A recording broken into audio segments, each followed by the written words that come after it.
¿Qué alumnos? Muy buenas tardes. Bueno, hoy vamos a continuar con un par de ejemplos que quedaron pendientes de la clase anterior y que tienen relación con la regla de Laplace, ¿sí?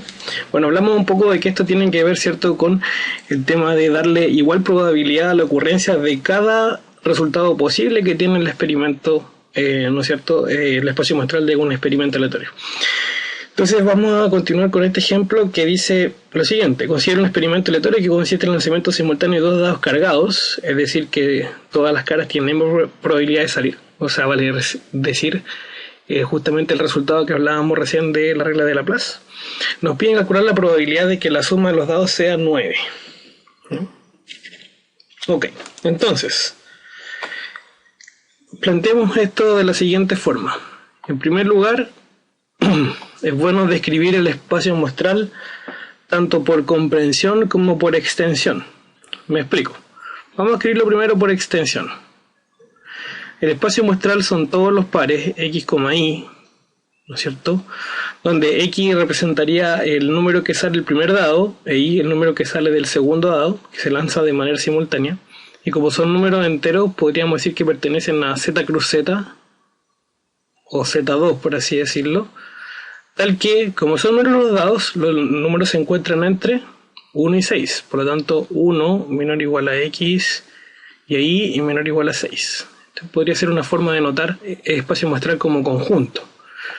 Luego, por extensión, el espacio muestral entonces tendría los siguientes pares. Por ejemplo, el 1,1, el 1,2, el 1,3 y así etcétera hasta el 1,6.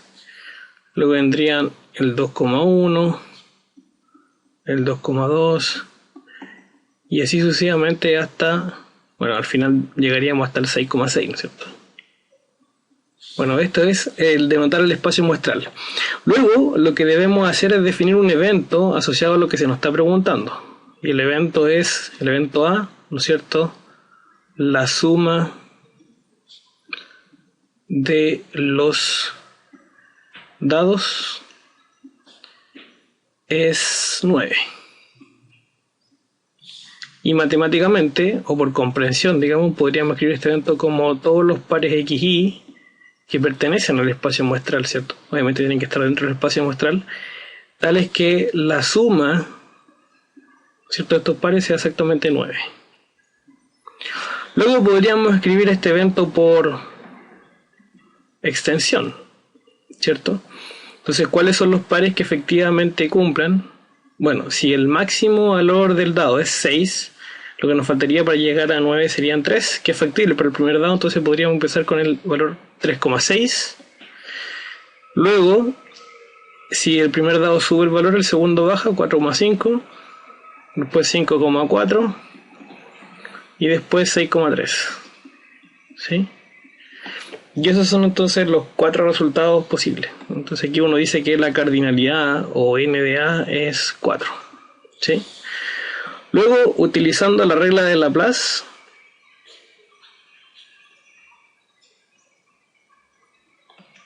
tenemos que la probabilidad de que la suma de los dados sea 9, ¿cierto?, sería los casos favorables sobre los casos totales. ¿Qué significa los casos favorables? Bueno, la cardinalidad del evento al cual queremos calcular su probabilidad, y los casos totales significa la cardinalidad del espacio muestral, ¿sí? En este caso, ¿qué es lo que tenemos? Bueno, ustedes pueden ver ahí, pueden notar que n, que es lo mismo que decir la cardinalidad del espacio muestral, ¿no es cierto?, son 36 resultados posibles, ¿sí? O sea, si por cada dado hay 6 posibilidades, la cantidad de resultados posibles que se pueden dar son 36. Por lo tanto, la cardinalidad de A, perdón, la probabilidad de A sería la cardinalidad, que es 4 sobre 36, que es equivalente a decir, ¿no es cierto?, si dividimos por 4, 1 y dividido por 9, ¿sí? Y si quieren calcular esto, entonces 1 noveno, esa es la probabilidad. ¿Bien? Bien, otro ejemplo, que en este caso lo que queremos ilustrar un poco la regla de Laplace, pero en el caso continuo. Esto significa que yo no puedo contar o enumerar, ¿no es cierto?, cuáles son los todos los valores factibles del espacio muestral, porque viene dado continuamente por alguna variable que generalmente tiene relación con tiempo, ¿sí? Alguna variable de tipo continuo. Veamos este problema y veamos cómo abordarlo. Entonces, Romeo y Julieta tienen una cita en una fecha y hora dadas, y cada uno tiende a retrasarse al horario fijado en un tiempo aleatorio entre 0 y 1 hora, donde los pares posibles de retraso son igualmente probables, ¿no? El primero que llega a la cita espera al otro con máximo 15 minutos. ¿Cuál es la probabilidad de que la cita efectivamente se realice? Bueno, en este caso, primero planteamos el espacio muestral. El espacio muestral, ¿no es cierto?, vendría dado por el tiempo de retraso de cada uno de tanto de Romeo como de Julieta, ¿no? Entonces podríamos, si quieren, partir quizás definiendo eso. Podríamos definir como X el tiempo de retraso en la cita, o el tiempo de retraso, perdón, el tiempo de retraso de Romeo, ese quise decir.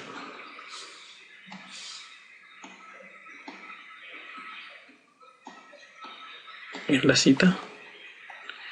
Y ahí la misma idea, el tiempo de retraso de Julieta en la cita, ¿no? Luego el espacio muestral, que depende de los tiempos de retraso, ¿no es cierto? Podemos decir que son los pares X, Y. En este caso vamos a decir que pertenecen a R2, son números reales, ¿cierto? Porque es tiempo, y el tiempo no es discreto, sino que es continuo. Entonces vamos a decir tales que, bueno, ¿y cuál es la característica? La característica es que el tiempo de retraso es un número aleatorio, pero entre 0 y 1, al azar, cualquier número. Entonces vamos a decir que X, Y se mueven entre 0 y 1. Luego, bueno, se dan cuenta que si queremos escribir este conjunto por extensión, no podemos hacerlo porque no es imposible enumerar todos los retrasos posibles. O sea, podría ser 1 segundo, 1 milisegundo, 10 minutos y 5 segundos, etcétera. Por lo tanto, es imposible de escribirlo por extensión. El conjunto sí que se queda denotado por comprensión.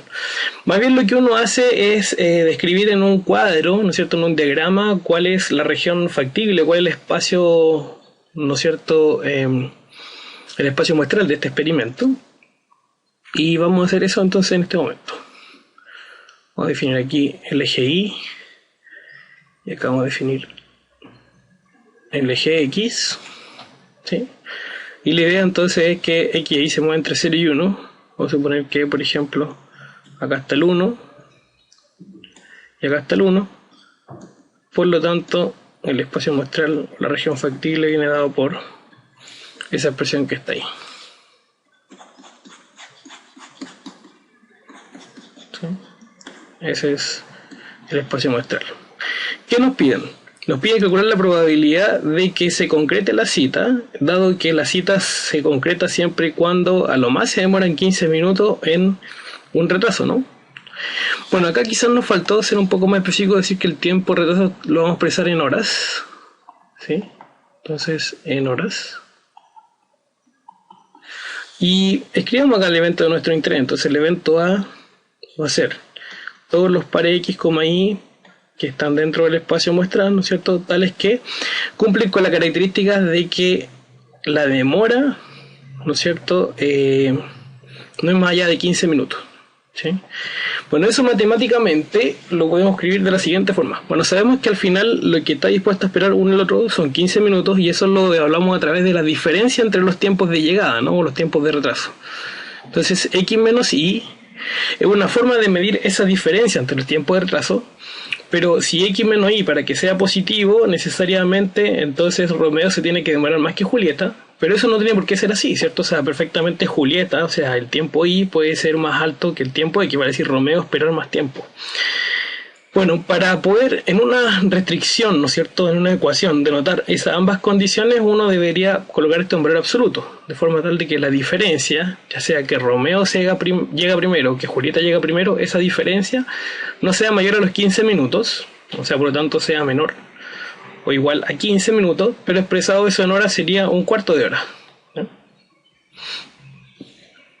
Si quisiéramos esto lo podríamos reescribir como todos los pares X, Y pertenecientes al espacio muestral, tal que menos un cuarto menor o igual a x menos y menor o igual a un cuarto. ¿Sí? Pues bien, entonces ahora lo que tendríamos que hacer es, dentro del espacio muestral, ubicar la región factible y definir esas áreas respectivamente. Bueno, los límites de estas áreas, no sé si lo observan bien, pero uno es x menos y igual a un cuarto y el otro es x menos y igual a menos un cuarto. ¿Sí? Una forma de dibujar esta recta de forma fácil es a través de lo que se llama la ecuación simétrica de una recta, que esto consistiría en dejar la recta de la forma x partido por a más y partido por b igual a 1. Y para ello entonces esta recta la podríamos escribir como x partido por un cuarto, ¿cierto? Más y partido por menos un cuarto igual a 1. Si hacemos lo mismo acá abajo sería x partido por menos un cuarto más y partido por un cuarto igual a 1. ¿Ya? Entonces, para poder dibujar esta recta, la extensión, nuestra idea más o menos de la pendiente, vamos a tirar esta línea hacia abajo, el eje, hasta encontrar más o menos supongamos menos un cuarto acá de y, y vamos a estirar este eje también hacia la izquierda para tratar de encontrar el menos un cuarto de x.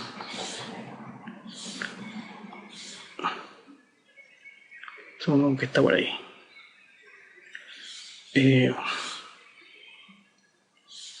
A ver. Perfecto. Entonces, ubiquemos ahora un cuarto en x positivo. Supongamos que acá está el un cuarto positivo, más o menos. Y el un cuarto positivo también en y. Supongamos que esté más o menos a esta altura. Entonces al final las rectas van a ser las siguientes. Menos un cuarto, ¿no es cierto?, en y. Perdón, menos un cuarto en x con un cuarto en y. Menos un cuarto en y con un cuarto en y sería esa recta. Esto tendríamos que trazarla hacia arriba. ¿Sí? Y acá podemos ver que cuando el i vale 1, ¿no es cierto? Si el i vale 1, entonces el x nos quedaría lo siguiente, nos quedaría x igual a 1 menos un cuarto, o sea 3 cuartos. Entonces al final esto debería cortar a la altura de más o menos 3 cuartos en x. Sí, eso debería ser. Y la otra recta, que era esta que está acá, también si nosotros reemplazamos, ¿no es cierto?, cuando el x vale 1 en esta recta, entonces el y sería igual a 1 menos un cuarto, lo cual también es 3 cuartos. O sea, aquí también este punto debería ser una altura de 3 cuartos. Y al final nos damos cuenta entonces que el área es todo el área que queda entre medio, ¿no? Vale decir todo esto.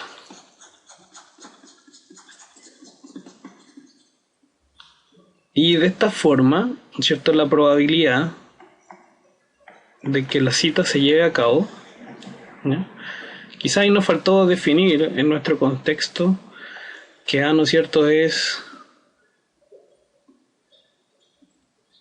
el evento, la cita se lleva a cabo. Entonces la probabilidad de A sería, bueno, sería necesariamente el área, ¿no es cierto?, de este evento. Vamos a colocar A de A, el área, digamos, dividido por el área del espacio muestral. Eso va a decir una especie de proporción entre los casos favorables y los casos totales. Bueno, el área de la región, ¿no es cierto?, es un área de 1 por 1 y es un cuadrado, entonces el área vale 1. ¿Sí? Y el área del numerador, digamos, el área de la región factible, lo podríamos separar en...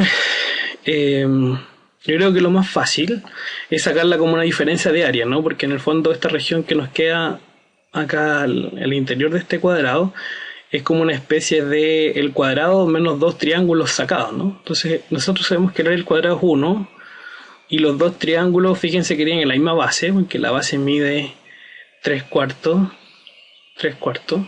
¿cierto?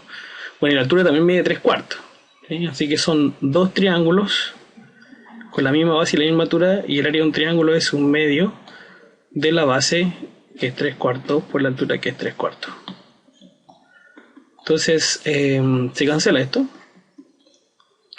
y nos queda 1 menos 9 sobre 16 partido por 1. O sea, al final la probabilidad 1 es lo mismo que 16 sobre 16 menos 9 sobre 16, nos quedaría 7 sobre 16, ¿sí? Así que podemos decir, por ejemplo, que en promedio, ¿no es cierto?, de las 16 veces que se van a juntar Romeo y Julieta, en 7 efectivamente se juntan. O sea, en promedio de las 16 veces que planifican cita, en 7 se logran juntar efectivamente. Es una forma de interpretar el resultado que obtenemos, y eso lo podemos escribir también así, ¿no? Como que existe una probabilidad del 43,75% de que se lleve a cabo la cita. Bien, lo que vamos a pasar a ver ahora son las técnicas de conteo. Las técnicas de conteo tienen como propósito básicamente simplificar la enumeración que tiene en muchos casos el espacio muestral, cuando efectivamente el espacio muestral es muy grande y por lo tanto los resultados del experimento, lo cual nosotros llamamos n, es demasiado grande. Entonces, en este caso vamos a partir siempre del hecho de que la regla de Laplace sigue siendo válida, ¿vale? Si estamos asumiendo de que todos los resultados son igualmente probables, y tratamos de calcular simplemente cuánto es la cantidad de casos favorables y cuánto es la cantidad de casos totales. Bueno, el primero de los principios importantes para entender esto es el principio básico multiplicativo. ¿Qué dice este principio? Dice que si un evento A se puede presentar de m formas distintas, y una vez que ha ocurrido, el evento B puede presentarse de n formas distintas, entonces el número de formas en que pueden presentarse a la vez estos dos eventos es m por n. Sí, tal como aparece ahí. Un ejemplo: un propietario de una casa desea efectuar algunas remodelaciones y requiere los servicios de un gaffiter y de un electricista. Conoce a 12 gaffiter y 12 electricistas. ¿De cuántas formas lo puede seleccionar? Bueno, sabemos que la forma de seleccionar un gaffiter son 12 inicialmente, y una vez que ya seleccionó el gaffiter, tiene 9 formas distintas de seleccionar al electricista, por lo tanto, la forma en que las puede seleccionar son 12 por 9, ¿no es cierto? Y 12 por 9 serían 12 por 10 son 120, menos 9 serían 111, ¿no? Si no mal recuerdo. Bueno, si no, para ello disponemos de Excel acá, ¿no? Para hacer cálculo, no tener problemas de números. Entonces 12 por 9, 108, eso. Entonces 108 es el resultado. Bien, bueno, este es el principio básico.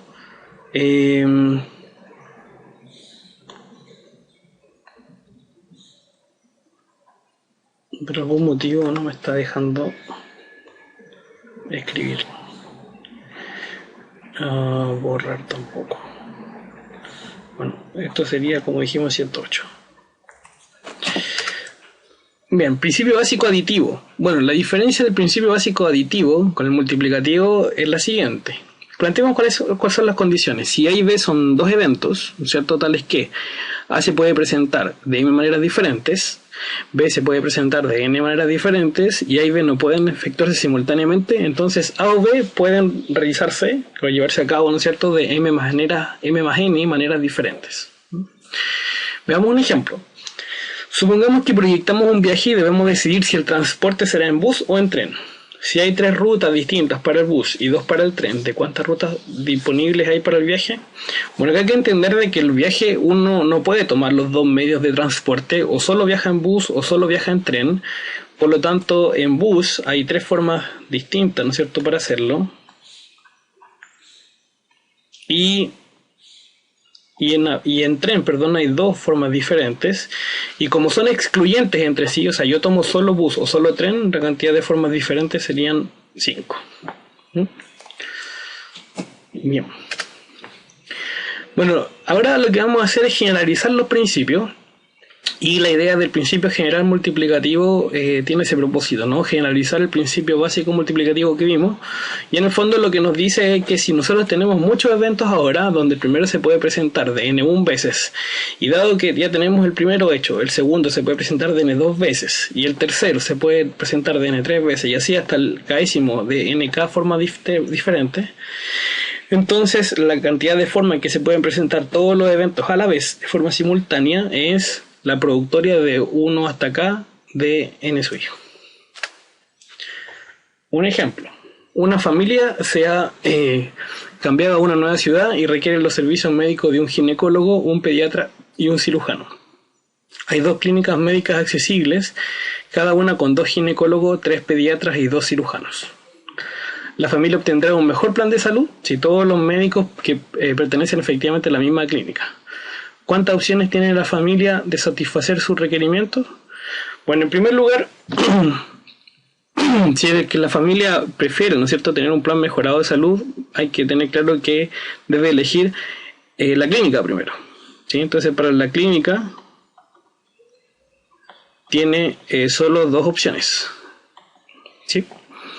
Y una vez que elige la clínica, ¿no es cierto?, una vez que se elige la clínica, tenemos, bueno, la familia requiere un ginecólogo, un pediatra y un cirujano. ¿Y cuántos ginecólogos hay? Bueno, según el problema dice que hay 2 ginecólogos, ¿no es cierto?, en cada clínica, 2 ginecólogos. Después dice que hay 3 pediatras, y que hay 2 cirujanos. ¿Sí? Entonces, la cantidad dice de cuántas opciones tiene la familia. Bueno, la cantidad de opciones serían 2, que es la cantidad de clínicas, después por 2, que es la cantidad de ginecólogos. Una vez que elige eso, tiene 3 opciones para pediatra y tiene 2 opciones para cirujano, ¿sí? Y 2 por 2 son 4, 4 por 3, ¿cierto?, son 12, por 2, 24.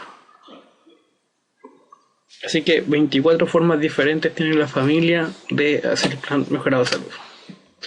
Bueno, esto se puede representar a través de un diagrama de árbol. ¿En qué consiste un diagrama de árbol? Consiste en enumerar todas las posibilidades que existen, ¿no es cierto?,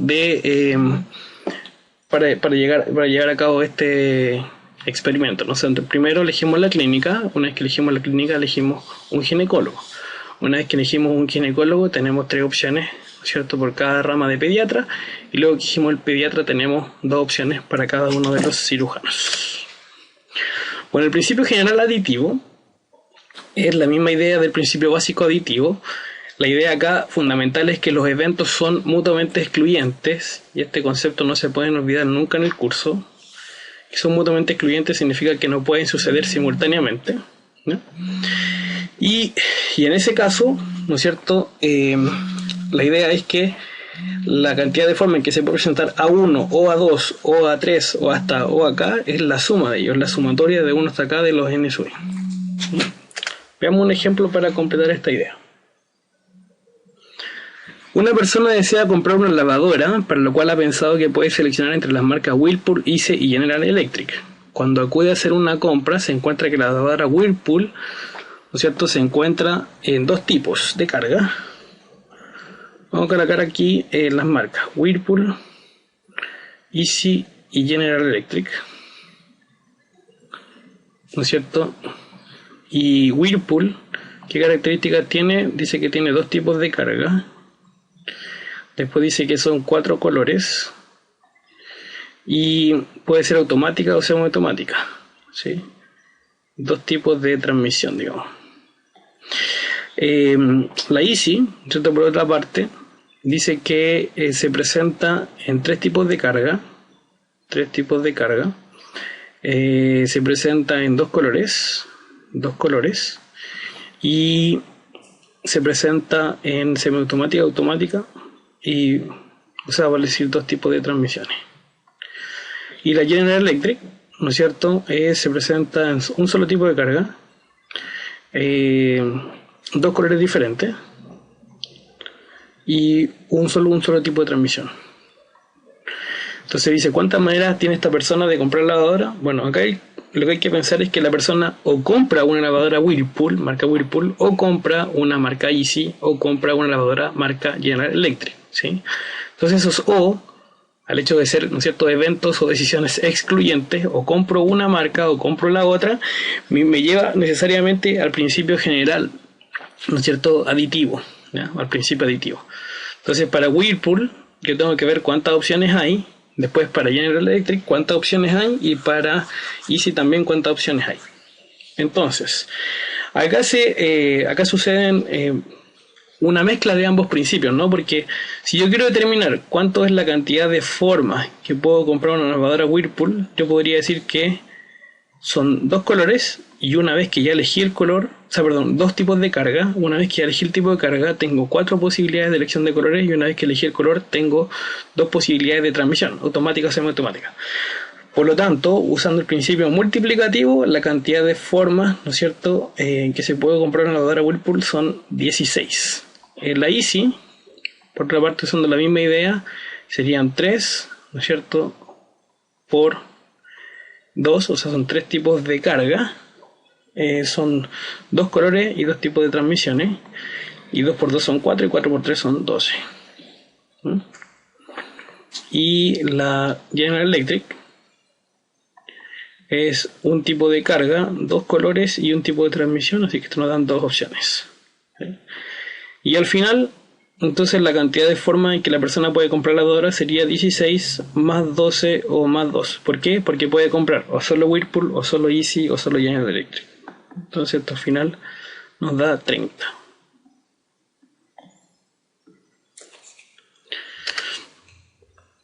Bien. Bueno, lo que hemos comentado un poco son los fundamentos más básicos de lo que es técnicas de conteo, y tienen que ver con el principio básico aditivo o multiplicativo. ¿Cuáles los eventos, dónde los eventos son excluyentes o no son excluyentes? Cuando se deben hacer en conjunto o no en conjunto, y cómo enumerar la cantidad de posibilidades que pueden suceder. Bien, entonces ahora vamos a introducir análisis combinatorio a través de un pequeño ejemplo. Entonces, consideremos el experimento consistente en la extracción de n bolitas, una a una, desde una a una que contiene n mayúscula bolitas. Y en este caso diremos que hemos extraído una muestra ordenada de tamaño n. Así le vamos a llamar al hecho de extraer bolitas, n bolitas, de una a una de m bolitas. Debemos especificar primeramente si al extraer una muestra se devuelven o no se devuelven esas bolitas a la urna, ¿no? Entonces aquí vienen dos conceptos muy importantes, fundamentales en lo que es análisis combinatorio, y tiene que ver con si vamos a hacer esta extracción con reemplazo o sin reemplazo. Vamos a decir que la muestra se hizo con reemplazo si una vez que uno realiza una extracción, la bolita se vuelve a ingresar a la urna, y por lo tanto existe la posibilidad de volver a sacarla, ¿sí? Y vamos a decir de que una muestra se hizo sin reemplazo, ¿no es cierto?, si una vez que yo extraje la bolita la dejo a un lado aparte y no la vuelvo a ingresar a la urna, por lo tanto es imposible que vuelva a salir en la muestra. Tal como se realiza con los juegos de azar, ¿no es cierto? Por ejemplo, o no sé si ustedes asisten a algún bingo, están saliendo números, ¿no es cierto?, de una tómbola. Cuando aparece un número, ¿no es cierto?, se saca de la tómbola y después no se vuelve a echar. Entonces en ese caso hablamos de que es una muestra sin reemplazo. Bien.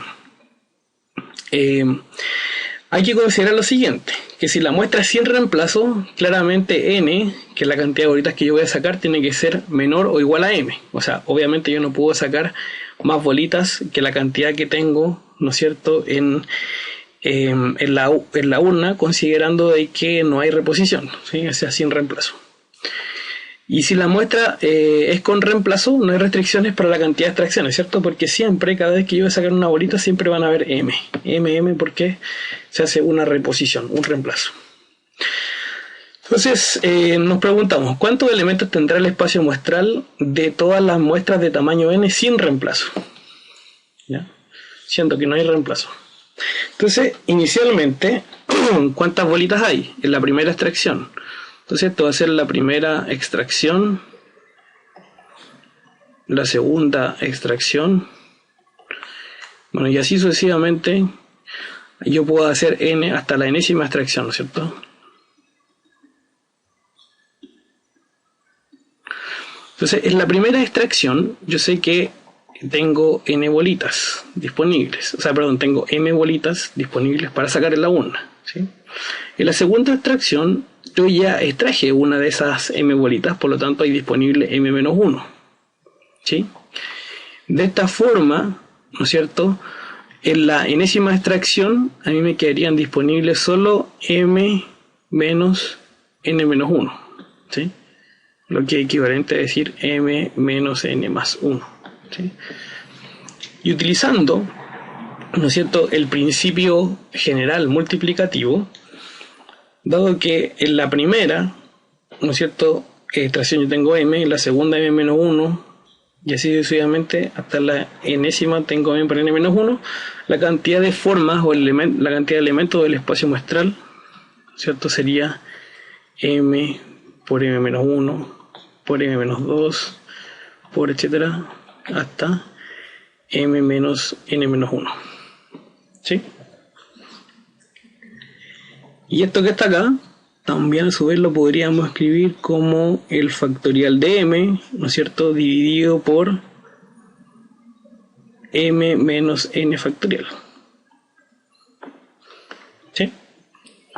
Esa es una forma equivalente de describir lo mismo. Así que esa es la cardinalidad del espacio muestral, o la cantidad de formas en que se pueden extraer n bolitas, ¿no es cierto?, de la urna que tiene m bolitas, y cuando se hace sin reemplazo. ¿Qué pasa ahora si se hace con reemplazo? Bueno, tenemos nuevamente la primera extracción, la segunda extracción, y así sucesivamente hasta la enésima extracción, ¿sí? Bueno, en la primera inicialmente disponemos de m bolitas. Para la segunda extracción, dado que es con reemplazo, significa que la bolita, una vez que yo la saqué, la miré, no sé, a lo mejor anoto su número y después la vuelvo a guardar en la urna. Por lo tanto, nuevamente dispongo de m bolitas. Y así sucesivamente, en la enésima extracción también yo voy a tener m bolitas. Por lo tanto, ¿no es cierto?, la cardinalidad del espacio muestral en este caso es m elevado a n. Elevado a n porque son n las veces en que se extraen las bolitas. Bien, vamos a definir algunos conceptos ahora para poder entender un poco el mundo del análisis combinatorio, ¿no es cierto?, qué significa una variación, una permutación o una combinación. Bueno, para ello vamos a plantear un ejemplo. Supongamos que tenemos un mazo de 52 cartas y un jugador recibe 5 cartas de ese mazo. Nos podría interesar entonces cuántas manos distintas podría recibir, ¿no es cierto? O sea, cuántas posibles cartas distintas de 5 podría recibir, ¿no? O sea, en el fondo, cuántas combinaciones, ¿no? Como acá se dice. Bueno, para ello entonces hay ciertos conceptos que analizar en cuanto a esa pregunta que se nos hace. Primero, identificar las cantidades. ¿Qué significa identificar las cantidades? Primero, cuántos elementos hay en total y cuántos elementos se van a seleccionar. Entonces, en este caso, tenemos un mazo que tiene 52 cartas y se van a tomar solamente 5 de ellos. Eso es el tema de las cantidades. La naturaleza se refiere, ¿no es cierto?, a la importancia que puede tener si se toman todos los elementos disponibles que existen o solamente una parte de ellos, ¿ya? Entonces vamos a decir que la naturaleza importa cuando lo que se hace es que se selecciona un subconjunto del total de elementos que hay, y no importa en el caso de que se tomen todos los elementos, ¿ya? Entonces, lo importante acá es que en este caso la naturaleza de la selección sí importa, ¿ya? Porque vamos a tomar 5 de 52, ¿ya? A modo de contraejemplo, podríamos decir que si solamente nos interesa saber de cuántas formas se pueden ordenar 5 libros, ¿no es cierto?, en un estante, por ejemplo, no nos interesa la naturaleza. ¿Por qué? Porque nosotros ya conocemos que vamos a utilizar todos los 5 libros que tenemos, entonces vamos a seleccionarlos sí o sí a todos. No importa cuáles seleccionamos, sino que todos se van a seleccionar. En cambio, si toman 5 cartas de 52, sí nos importa saber cuáles, ¿no es cierto?, de esas 52 cartas, cuáles cartas vamos a tomar. El orden. Bueno, el orden se refiere a si para nosotros da lo mismo, ¿no es cierto?, el orden en que van apareciendo las cartas en que son tomadas o no es indiferente, ¿sí? Entonces debemos determinar si nos interesa o no el orden en que se toman los elementos. Por ejemplo, si nos interesara el orden, tirar un dado y sacar un 5, ¿no es cierto?, y luego tirar el dado y sacar un 3, no es lo mismo que en la primera tirada sacar un 3 y luego sacar un 5. ¿Ya? Si nuestro propósito es que la suma sea 8, por ejemplo, los dos resultados son equivalentes, ¿ya? Pero si a nosotros nos interesa identificar o por algún motivo no da lo mismo que el primer lanzamiento de un 5 y el segundo un 3, a lo mejor porque eso está asociado a dinero, ¿no es cierto?, o premio asociado a la cantidad de puntos, obviamente van a ser resultados diferentes y en ese caso el orden sí nos importa, ¿no? Entonces, esa es un poco la idea que hay que tener presente en cuanto al orden. La repetición se refiere al hecho de que un elemento pueda ser elegido más de una vez, ¿no? En general la repetición se utiliza cuando hay elementos que son indistinguibles, o sea, vale decir, todos los elementos son iguales, yo no puedo diferenciar uno de otro, o no me interesa diferenciarlo, o bien cuando hay reposición, ¿cierto? O sea, yo extraigo un elemento, lo observo, lo analizo, no sé, anoto sus características y lo vuelvo a ingresar al lugar donde están todo el resto de los elementos y puede ser que lo vuelva a elegir, ¿ya? Entonces en ese caso hay repetición. Entonces esa es un poco la idea de los elementos que tenemos que entender para comprender los modelos que vamos a analizar a continuación. Veamos un ejemplo. Dice, me gané un viaje al Caribe para mí y 2 amigos, pero tengo 5 amigos, así que voy a tener que elegir a 2. Si voy a calcular cuántas decisiones distintas podría tomar, ¿cuáles son los factores involucrados? Bueno, acá empecemos. La naturaleza, ¿no es cierto? En primer lugar, las cantidades. ¿Cuántos vamos a tomar? Bueno, las cantidades son 5 amigos, pero yo puedo elegir a 2 solamente de ellos, así que eso es lo importante. La naturaleza tiene relación, acuérdense, con si importa o no importa a quiénes voy a elegir. Bueno, obviamente en este caso, como solo puedo elegir a 2 de mis 5 amigos, si importa a quiénes voy a elegir. O sea, no da lo mismo si invito a Juan o Pedro, o si invito a Diego y Pablo, ¿sí? O sea, no da lo mismo.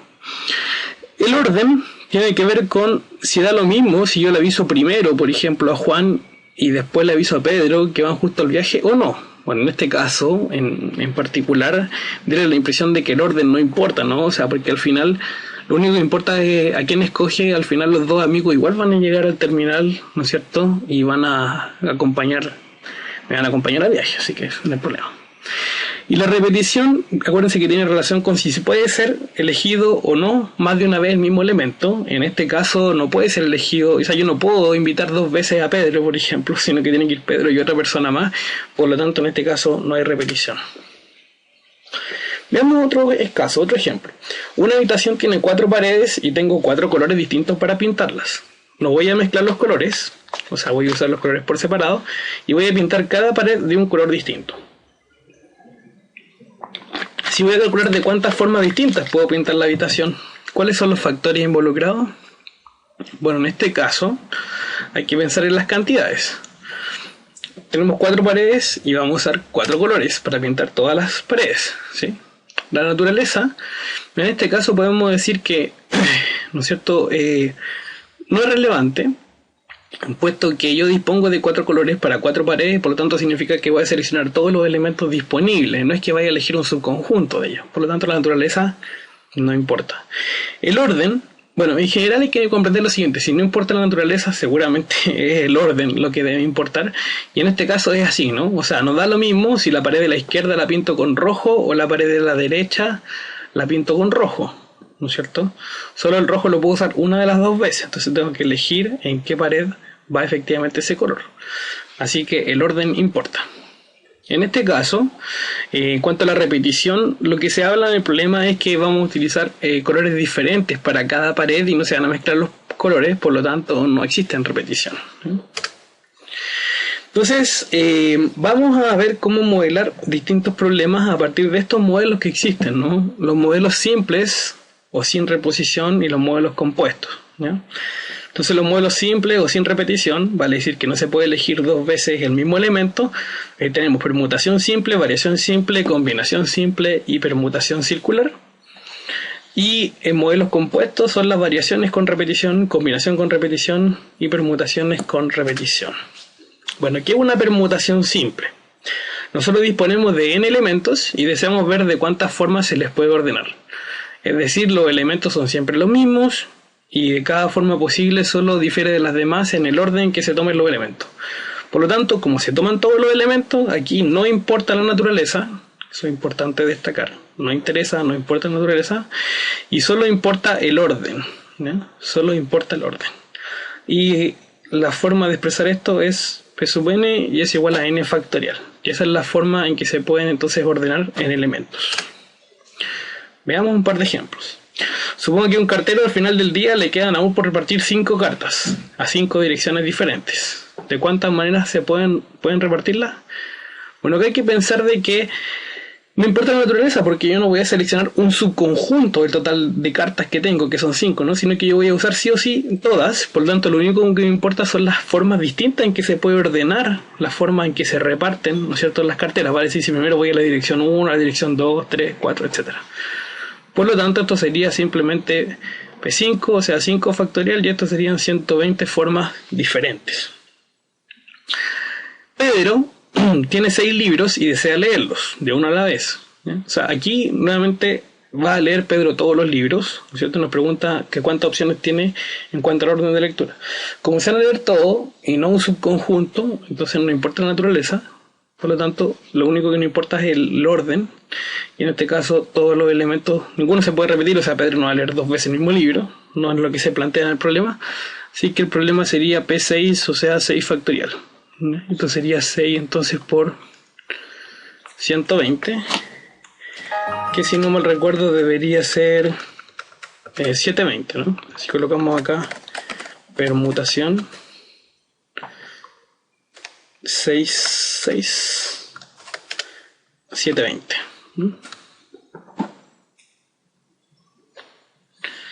Ok.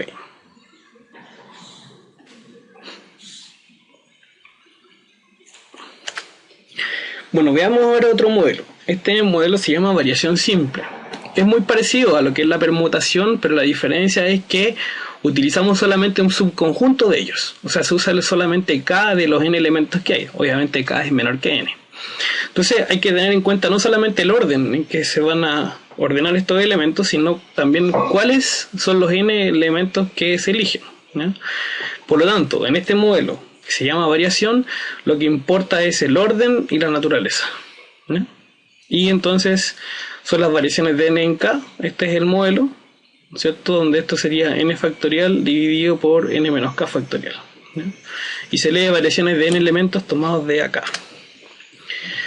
Veamos, Pablo tiene 7 calcomanías distintas y desea pegar una en el vidrio delante de su auto y otra en el vidrio de atrás. ¿Cuántas decisiones distintas puede tomar? Bueno, acá hay que pensar que Pablo va a tomar un subconjunto, ¿no es cierto?, del total, porque él va a tomar solamente 2, una para pegar adelante, el vidrio delante del auto, y otra para tomar el vidrio atrás. Por lo tanto, se toman 2 de 7, por lo tanto la naturaleza importa.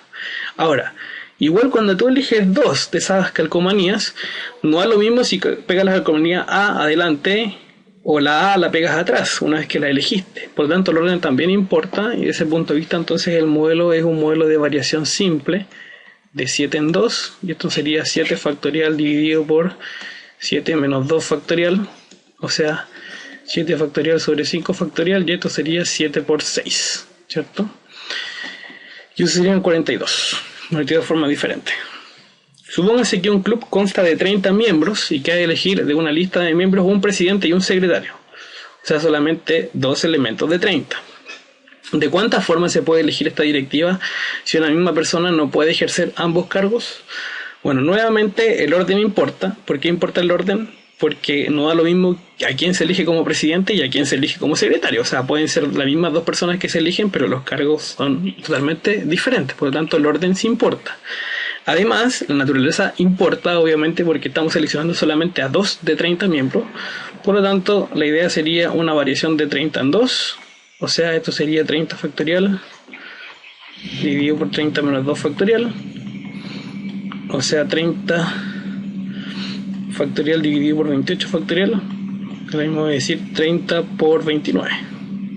¿Sí? Ahora, observen lo siguiente. Esto también se pudo haber hecho utilizando el principio básico, ¿no es cierto?, aditivo. perdón, multiplicativo, en el sentido de que yo podría elegir, bueno, primero voy a elegir el presidente. ¿Cuántas formas tengo de elegir al presidente? 30. Ok, una vez que elegí al presidente, ¿cuántas formas tengo de elegir al secretario? 29. Por el principio básico y hubiéramos llegado multiplicativo y hubiéramos llegado al mismo resultado. Bueno, vamos a ver ahora el modelo de combinación simple. En este caso es similar al concepto de variación simple en el sentido de que importa la naturaleza, vale decir, se seleccionan solamente k elementos de los n, pero acá es importante notar que importa la naturaleza, cuáles se escojan por lo mismo, que se toman k de n, pero no importa el orden. Eso es súper importante. Aquí el orden da lo mismo, o sea, para nosotros da lo mismo AB que BA. ¿Ya? ¿Cuándo se utiliza mucho este modelo? Bueno, pensemos en un bingo, justamente. O sea, al final uno cuando está participando de un bingo, ¿no es cierto?, lo que importa son los números que salen y no al final, ¿no es cierto?, el orden en el que salga. O lo mismo si un sorteo de, no sé, el loto, etcétera, un juego de azar donde se seleccionen, no sé, por ejemplo, 6 números de un total de 40, da lo mismo el orden en que salgan los números en la tómbola. Al final lo único que te importa a ti es tener los 6 números para que ganaste el premio mayor, ¿sí? Así que ese tipo de modelo aplica perfectamente a esto, y esto se llama combinación simple. Veamos unos ejemplos. José se ganó un viaje al Caribe para él y 2 amigos. Tiene 8 amigos y debe elegir solo 2. ¿Cuántas decisiones puede tomar? Bueno, acá lo que podemos observar es que obviamente importa la naturaleza porque solamente vamos a seleccionar a 2 de los 8 en total, así que importa quién es el hijo, pero el orden da exactamente lo mismo porque al final van a viajar igual esas personas. Por lo tanto, el concepto o el modelo apropiado sería combinaciones de 8 en 2, y eso ya veíamos que es 8 factorial dividido por 2 factorial y por 8 menos 2 factorial. O sea, al final sería 8 factorial dividido por 2 factorial por 6 factorial, y esto sería 8 por 7 por 6 factorial dividido por 2 por 1 y por 6 factorial. Estos se cancelan. La mitad de 8 sería 4, 7 por 4, 28. Así que de 28 formas distintas, José podría elegir, ¿no es cierto?, a sus amigos para ir al viaje. El conscripto Augusto tiene 2 días francos por semana. ¿Qué significa días francos? Bueno, son días libres, ¿no es cierto?, desde el regimiento. ¿Cuántas formas posibles tiene el comandante para asignar los días francos? Bueno, acá nosotros sabemos que los días de la semana son 7, ¿cierto? Y es importante la naturaleza, claro que sí, porque son solamente 2 días a la semana en los que va, ¿ya? De eso va a depender, por ejemplo, si son días de semana o fin de semana, si puede hacer trámite o no, etcétera. Entonces, importa la naturaleza. El orden da lo mismo porque al final siempre, ¿no es cierto?, se van a asignar los 2 días y da lo mismo si el comandante le diga primero te doy el lunes y después te doy el miércoles, o te doy el miércoles y después te doy el lunes. O sea, son los mismos días, ¿sí? Así que al final el orden da lo mismo. Por lo tanto, el modelo sería una combinación simple de 7 en 2, o sea, 7 factorial dividido por 2 factorial y por 5 factorial. O sea, al final quedaría 7 por 6 dividido por 2, la mitad de 6 sería 3, 7 por 3, 21. Bien, ¿qué nos lleva una permutación cíclica o circular? El último de los modelos simples que nos queda por ver. Bueno, en este caso hay una característica bien particular, y es que el orden viene dado de forma cíclica. Es decir, por ejemplo, cómo se ordenan las personas una vez que se sientan alrededor de una mesa redonda. Entonces, 2 permutaciones cíclicas, esto es súper importante, cómo se distinguen, ¿no? 2 permutaciones cíclicas no se consideraron distintas si los objetos correspondientes de los 2 arreglos están precedidos y van seguidos de los mismos objetos a medida que avanzamos al mismo sentido horario, ¿sí?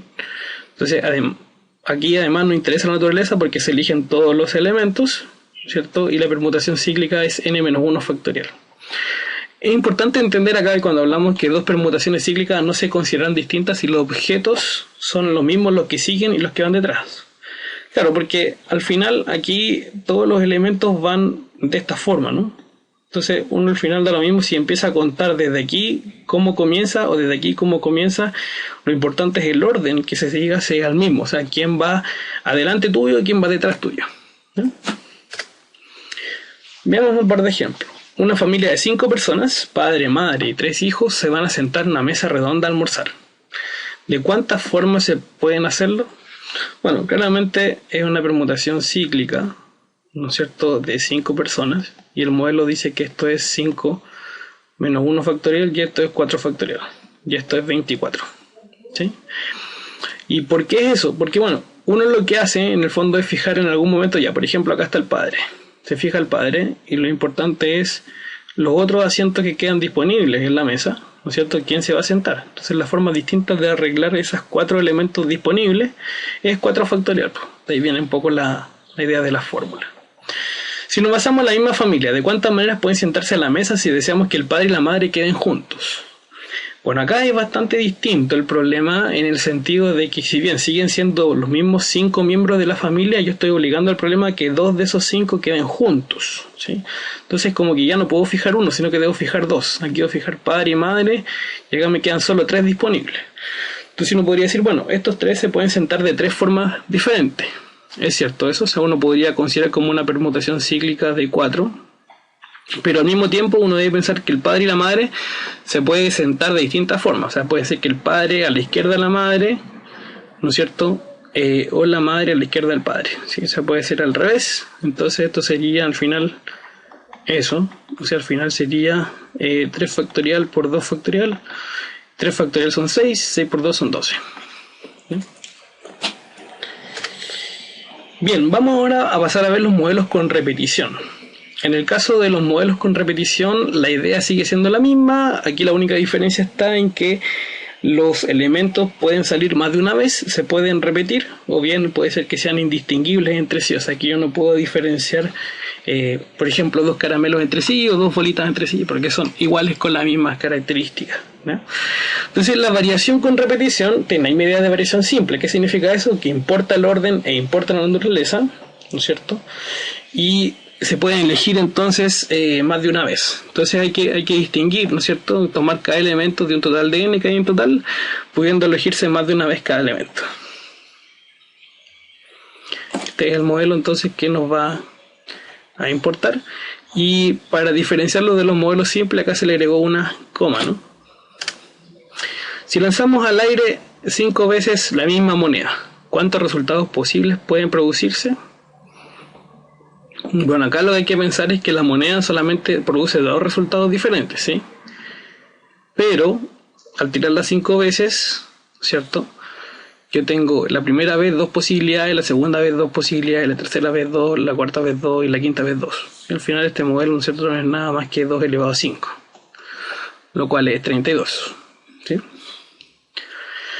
Veamos este otro ejemplo. Fernando está loco. A veces cree que es Napoleón, a veces cree que es astronauta y a veces cree que un día lo secuestraron los marcianos mientras estaba en la ducha. O sea, tiene 3 formas de creer que está loco. Si le hacen peritajes psicológicos y le cuenta un delirio al doctor A y un delirio al doctor B, ¿de cuántas formas puede contarle el mismo delirio? ¿O cuántas formas puedo de alguna forma delirar en los peritajes? Bueno, si son 2 doctores, al primer doctor le puede contar 3 delirios, ¿cierto? Y ese es el doctor A. Y al doctor B también le puede contar otros 3 delirios. Por lo tanto, esto sería 3 por 3 o 3 elevado a 2, ¿cierto? Bueno, este modelo es, esto es 9. Y este modelo es una variación, ¿no es cierto?, con repetición con 3 resultados posibles y que se seleccionan 2 veces esos resultados. Bien. Combinación con repetición. Bueno, nuevamente el mismo concepto de combinación, en el sentido de que solo importa la naturaleza y no importa el orden, ¿no? Entonces aquí es sin importar el orden, ¿no? Y importa solo la naturaleza, ¿no? Y en este caso esta es la fórmula para representar este término, que se prima nk, que es las combinaciones de n más k menos 1 sobre k, ¿no? Veamos un par de ejemplos. Hay una gran bolsa de caramelos surtidos, cuyos sabores son limón, naranja, frutilla y manzana. Nos dejan elegir 2 caramelos. ¿Cuántas opciones tenemos? Bueno, acá lo importante es que a mí me interesa qué caramelos voy a comer, ¿no es cierto? Da lo mismo cuál me como primero, o eso yo asumo, digamos, cuál elijo, me los voy a comer igual. Por lo tanto, lo importante acá es la naturaleza, es decir, de los 4 sabores distintos que hay, yo elijo solamente 2. Y por lo tanto, y como puedo elegir 2 veces el mismo sabor, o sea, puedo elegir 2 veces limón, o 2 veces la naranja, o 2 veces frutilla, este modelo sería un modelo de combinación con repetición de 4 en 2, que esto sería 4 más 2 menos 1 factorial dividido por 2 factorial. ¿Sí? Esa es nuestra fórmula. Perdón. Eso multiplicado por n menos 1 factorial. Sí. Reescribámoslo entonces.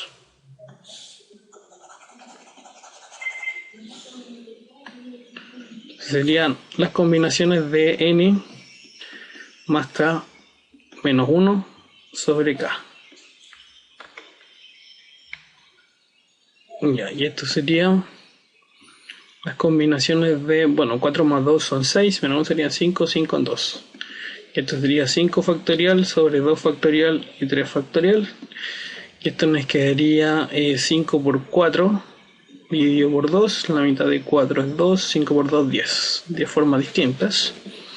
Y veamos otro ejemplo. Juan recibió 2 cartas en una determinada semana y si le preguntan en qué día o días de la semana recibió las cartas, de cuántas formas posibles puede responder. Bueno, aquí lo que hay que tener claro es que una semana tiene 7 días, por lo tanto día o días de la semana, bueno, aquí también importante entender esto, de que dice día o días, puede ser que las 2 cartas le hayan llegado el mismo día o puede ser que las cartas le hayan llegado en días distintos, entonces eso significa que se permite la repetición.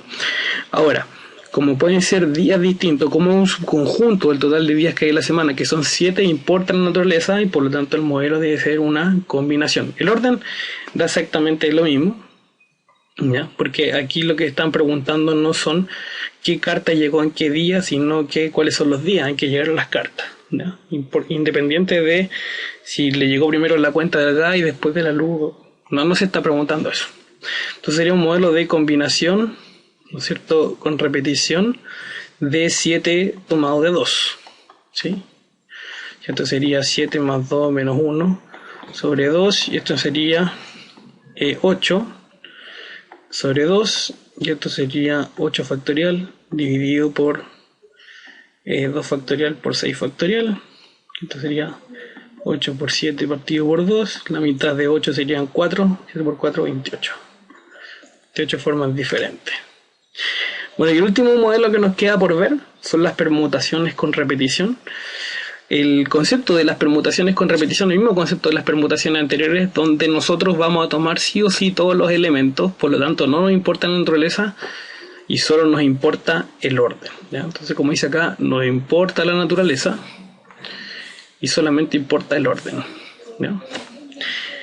Bien, en este caso, la idea es que de un total de elementos que son n, hay n1 elementos que pertenecen a la primera categoría, n2 elementos que pertenecen a la segunda categoría y así hasta nk elementos que pertenecen a la késima categoría o son del késimo tipo.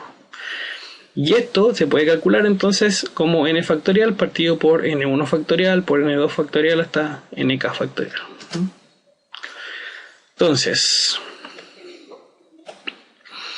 hay que ubicar, dice, en la puerta del refrigerador 3 botellas de bebida, 2 de, ¿no es cierto?, botellas de agua y una de vino. ¿De cuántas formas se pueden disponer?